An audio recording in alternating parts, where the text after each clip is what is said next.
আসসালামু আলাইকুম সবাইকে। সবাই কেমন আছেন? সকালবেলা হালকা ঝিরিঝিরি বৃষ্টি হচ্ছিল। তারপর কিছু করার নাই। আমাদের বাসায় আজকে মেহমান খাবে।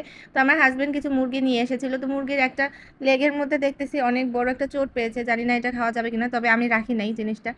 আমার কাছে একটু সন্দেহ লাগছিল কারণ এটা শরীরের জন্য ভালো হবে কিনা। তো সকাল সকাল আমাদের কাজও বেশি হয়ে গেছে।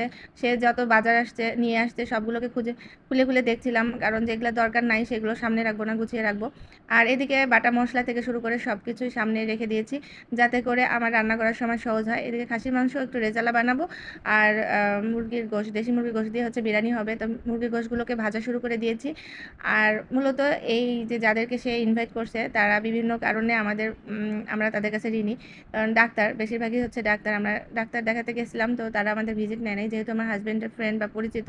তো তখন আমার হাজব্যান্ড বলছিল যে আমরা কেন ঋণী থাকবো, তাদেরকে দাওয়াত করে আমরা একদিন খাওয়াবো। তো সেই খাওয়াটাই এখন আজকে আমি সেই প্রিপারেশন নিচ্ছি। ঈদ উল ফিতর ঈদের পরে তার কিছু ফ্রেন্ড সার্কেল এসে খাওয়া দাওয়া করেছিল বাসায়। তারপরে তাদেরকে আর এই কোরবানি ঈদের পরে কোনো তেমন একটা দাওয়াত টাওয়াত করা হয় নাই। আমার হাজবেন্ডকে অনেক সময় দুষ্টমি ছলে বলে দুই একজন। তো সবাইকে মিলে আজকে প্রায় 6 থেকে 7 জন মানুষের রান্নার আয়োজন। তো এখানে আমি বেশি কিছু করি না, যেটা আমার হাজবেন্ড বলে দিয়েছিল শুধু সেগুলোই করেছি। একটু খাসির রেজালা করেছিলাম, একটু লাচ্চা সেমাই রান্না করেছিলাম, আর মুরগির মাংস দিয়ে বিরিয়ানি রান্না করলাম।